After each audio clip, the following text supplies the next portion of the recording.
Londres, 16 de enero de 1913. Hardy, profesor de Cambridge y uno de los matemáticos más prestigiosos de su época, recibe una extraña carta que viene de la India. Apreciado señor, me permito presentarme a usted como un contable de la oficina del puerto de Madrás, con un salario de 20 libras anuales solamente.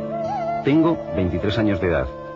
He hecho un estudio detallado de las series divergentes en general, y los resultados a los que he llegado son calificados como sorprendentes por los matemáticos locales. Yo querría pedirle que repasara los trabajos aquí incluidos, y si usted se convence de que hay alguna cosa de valor, me gustaría publicar mis teoremas, ya que soy pobre. Junto a la carta, Hardy recibe unas hojas de cuaderno que contienen 120 fórmulas extrañas. Por la noche, junto a su colega Littlewood, se pone a descifrarlas. Su sorpresa va en aumento. Las que consiguen desvelar les descubren que no están ante la obra de un cifrado, sino ante un genio de las matemáticas. Algunas de las fórmulas les desbordan por completo, pero como afirma Hardy, forzoso es que sean verdaderas, porque de no serlo, nadie habría tenido la imaginación necesaria para inventarlas.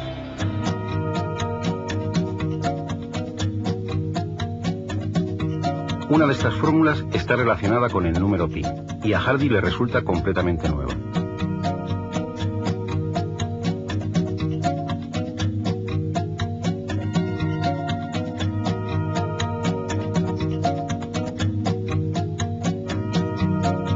¿Quién es el extraño autor de estas hojas?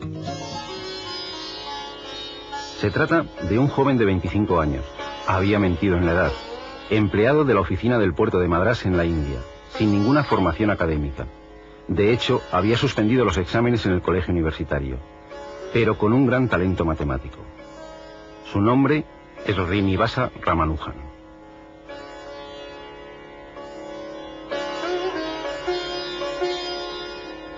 Uno de sus juegos infantiles consistía en recitar a sus compañeros el valor de pi con varias decenas de cifras decimales.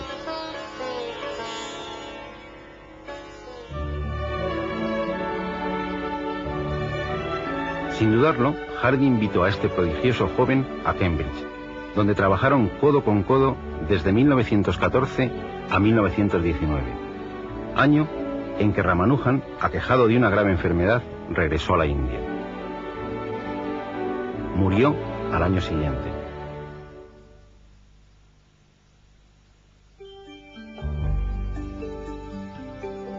Ramanujan tenía una intuición mágica con los números, y Hardy nos proporciona una simpática prueba de ello. Cierto día, cuando fue a visitarle, estando ya muy enfermo, le comentó que había ido en un taxi con un número anodino, el 1729. No tan anodino, le respondió Ramanujan sin pensarlo. Es el primer número que se puede escribir de dos formas distintas como suma de dos cubos. ¿Cómo funcionaba su mente con los números? Por desgracia, nunca lo sabremos. Recogiendo una tradición que se remonta a la cultura griega, Ramanujan se lanzó a la búsqueda del valor de pi con la mayor aproximación posible. Para ello, utilizó series infinitas. Una serie infinita es una expresión formada por sumas o productos de infinitos términos que mantienen una estructura común. La más conocida es esta del inglés Wallis de 1665. Su único inconveniente es que se aproxima a pi muy lentamente, es decir, si hiciésemos los 100 primeros productos, obtendríamos un valor de pi igual a 3,1260789, bastante alejado del valor verdadero. Tendríamos que desarrollar miles de términos para empezar a acercarnos razonablemente a pi.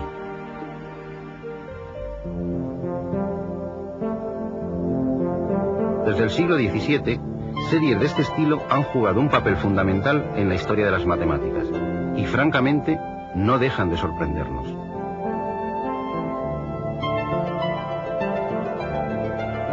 Vamos a observar otra de apariencia sencilla. Su construcción es simple. Vamos alternando sumas y restas y los denominadores son todos los números impares. Como hay infinitos números impares, habrá infinitos términos, pero su suma es un número finito. Exactamente pi partido por 4. Cualquiera de estas dos series nos serviría para calcular pi con tantos decimales como queramos. Pero hay un inconveniente. Tendríamos que desarrollar tantos términos que el más potente ordenador tardaría años en proporcionar solo las 100 primeras cifras exactas y tendría que emplear una serie de 10 elevado a 50 términos. Ramanujan descubrió una serie que se aproxima al valor de pi a velocidad de vértigo. La serie es esta. Cada nuevo sumando proporciona 8 decimales exactos de pi.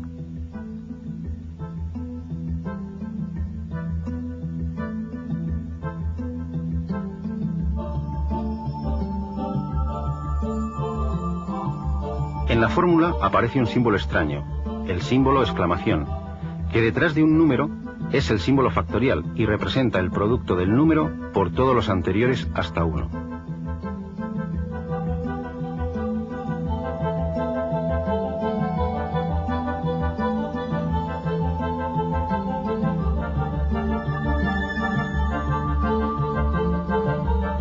Como ven, la fórmula ya no es nada elemental, y lo más curioso es que Ramanujan la descubrió investigando algo en absoluto relacionado con pi, unas funciones especiales, las funciones modulares.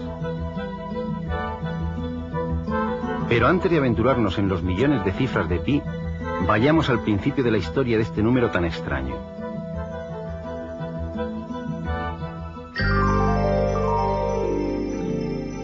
Todos recordamos de nuestra más tierna infancia la famosa fórmula: la longitud de la circunferencia es 2πr. Bueno, en esencia eso es pi, la razón entre la longitud de cualquier circunferencia y su diámetro.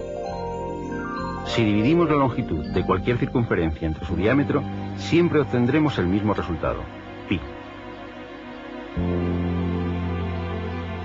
Pero no es tan fácil medir una circunferencia, y además es imposible hacer estas medidas con una precisión total. Así que solo obtendremos valores aproximados de pi.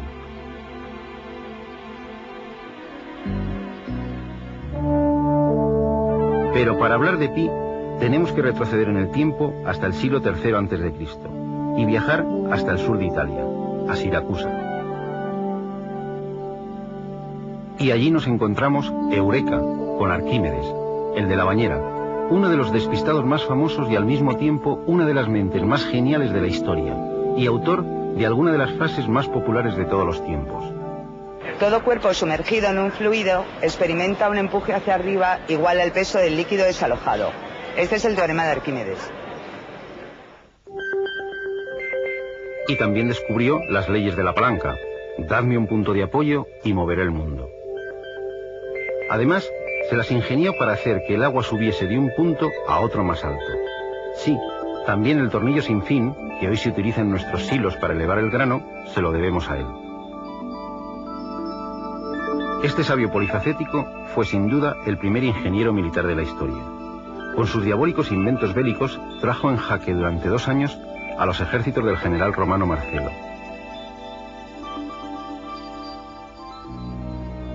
Murió atravesado por la espada de un soldado romano mientras dibujaba en el suelo figuras geométricas.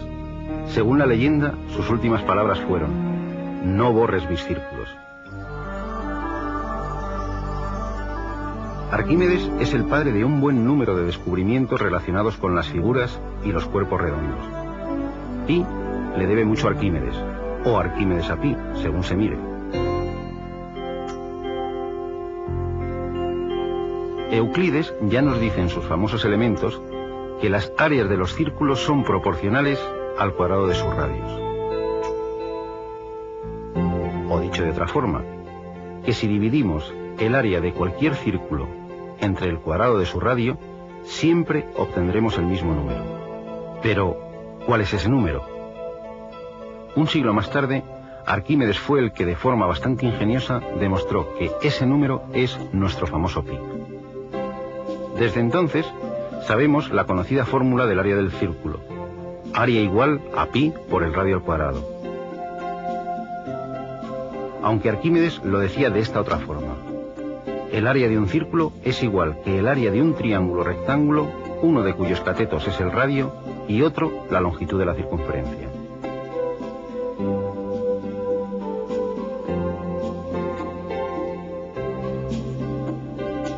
El área del triángulo es L por R partido por 2. Y desarrollando, obtenemos pi por R al cuadrado, es decir, el área del círculo.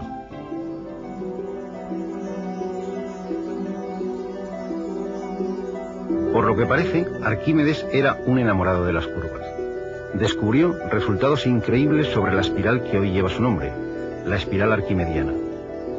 El área barrida por el radio de la espiral en su primera revolución es la tercera parte del área del círculo cuyo radio es el radio final de esta revolución. Cilindro, cono, esfera.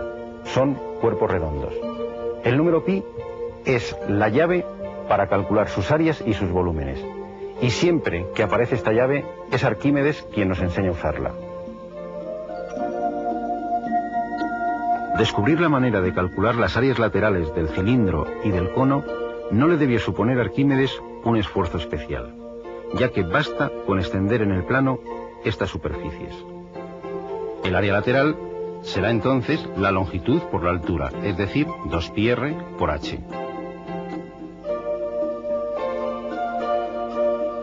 De forma análoga, es decir, extendiendo la superficie lateral en el plano, podemos calcular el área lateral del cono. El área lateral será pi por el radio por la generatriz. Los volúmenes de ambos cuerpos también dependen de pi. Así, el volumen del cilindro es pi por el radio al cuadrado por la altura del cilindro.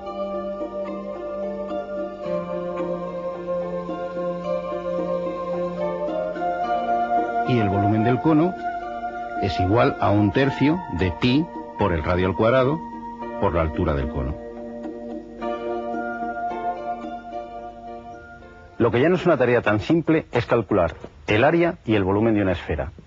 En su asombroso libro sobre el círculo y la esfera, Arquímedes nos demuestra que el área de una esfera es 4 veces el área de su círculo máximo.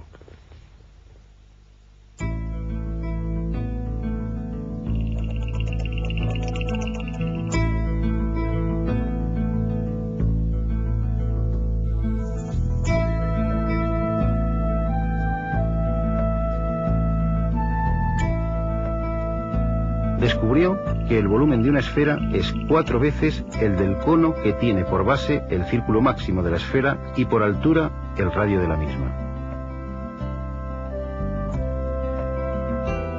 Además, introduciendo una esfera en un cilindro de igual radio, descubrió las relaciones entre las áreas y los volúmenes de ambas figuras. Utilizando sus propias palabras, cualquier cilindro que tenga como base el círculo máximo de una esfera y la misma altura que la esfera, tiene por volumen 1 vez y media el de la esfera, y su superficie, incluyendo sus bases, es también 1 vez y media la superficie de la esfera. Lo que traducido a nuestro lenguaje matemático actual significa que el volumen es igual a 4/3 de pi por el radio al cubo, y el área es igual a 4pi por el radio al cuadrado.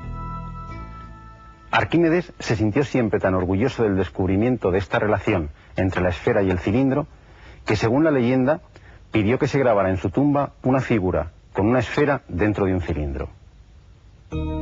¿Por qué es tan importante conocer el valor de pi? Ya hemos visto que el número pi acompaña indefectiblemente a cualquier figura o cuerpo redondo.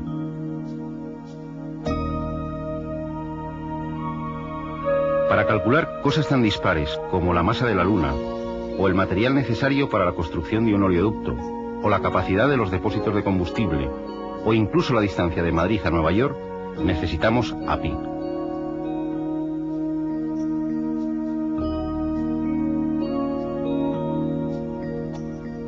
Pero no solo en estas situaciones. Sin la ayuda de pi, el Voyager jamás habría llegado a Júpiter y a Neptuno. En efecto, en el cálculo de las órbitas planetarias también está presente nuestro amigo pi. Cualquier estudio de una población grande de características tan distintas como estatura, edad, ingresos, años de estudios, cotización a Hacienda, se ajusta a una curva similar a esta, es decir, a una campana de Gauss.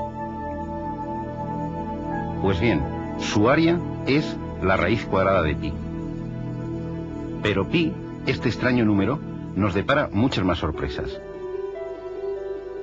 Estos son los números naturales, y estos son sus cuadrados: 1, 4, 9, 16, 25, 36... Si tomamos sus inversos, obtendremos fracciones cada vez más pequeñas. Si sumamos todas estas fracciones, nos iríamos acercando cada vez más a un determinado número. En apariencia nada espectacular. 1,644934 Nada espectacular. Bueno, no tiene nada de extraño, salvo que es precisamente la sexta parte de pi cuadrado. ¿Qué misterios rodean a esta constante universal de naturaleza tan simple, pero que aparece en las situaciones matemáticas más dispares? Quizá nunca lleguemos a conocerlos por completo. Pero lo que sí sabemos es que ha ejercido un poderoso influjo entre los matemáticos de todas las épocas, y desde hace más de 3000 años. Desde que en 1761 Johann Heinrich Lambert presentase en la Academia de Berlín la primera demostración de que pi es un número irracional, sabemos que este número no se puede escribir como una fracción, es decir, que tiene infinitas cifras decimales que no se repiten periódicamente. Jamás podremos expresar con nuestras cifras su valor exacto.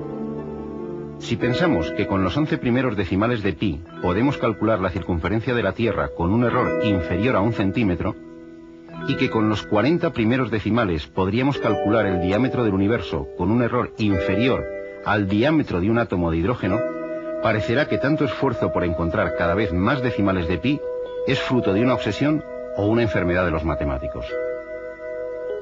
Sin embargo, esta búsqueda ha enriquecido otros campos de las matemáticas muy poco relacionados con los círculos.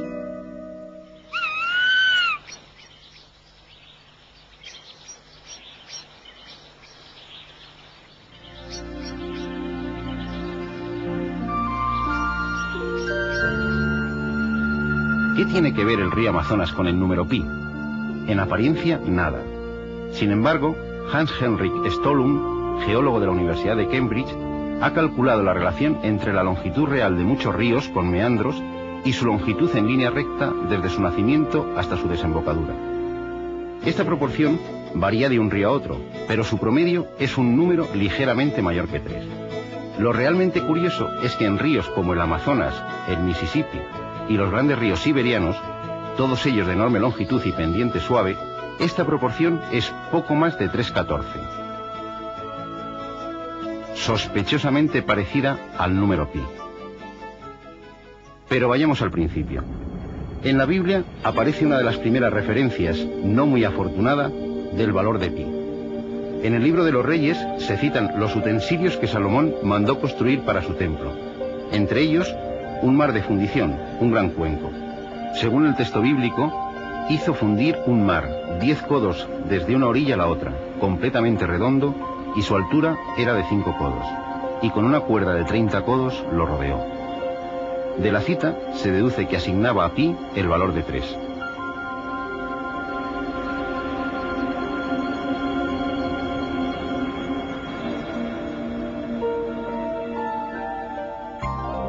Los babilonios habían descubierto una aceptable aproximación de pi por exceso, asignándole el valor de 25 octavos, es decir, 3,125.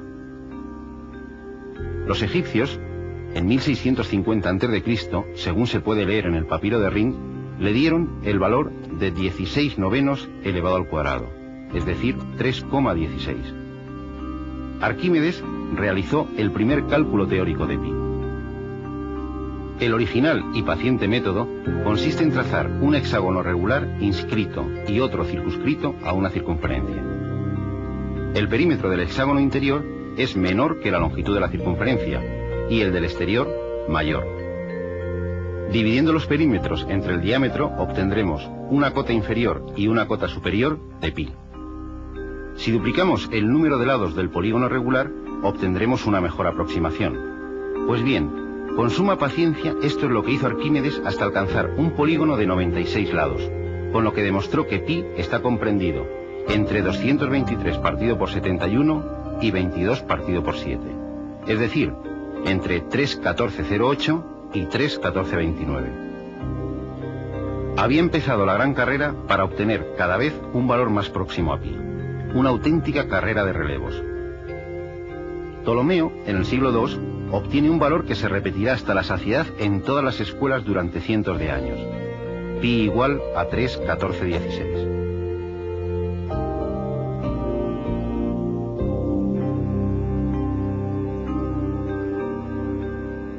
En China, en el siglo V, Chung Chi da el valor de 385 partido por 113, es decir, 3,141592. 7 cifras, no está mal.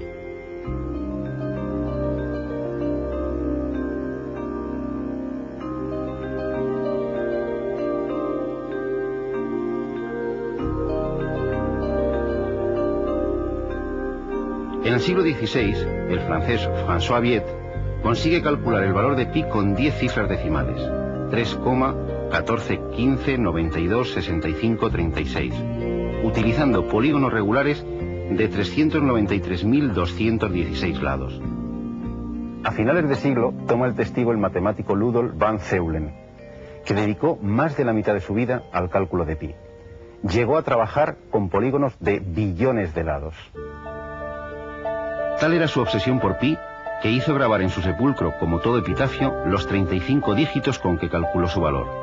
3,14159265358979. Con la aparición de las series infinitas, la tortura de los polígonos con millones de lados desaparece, aunque los cálculos para obtener buenas aproximaciones siguen siendo engorrosos.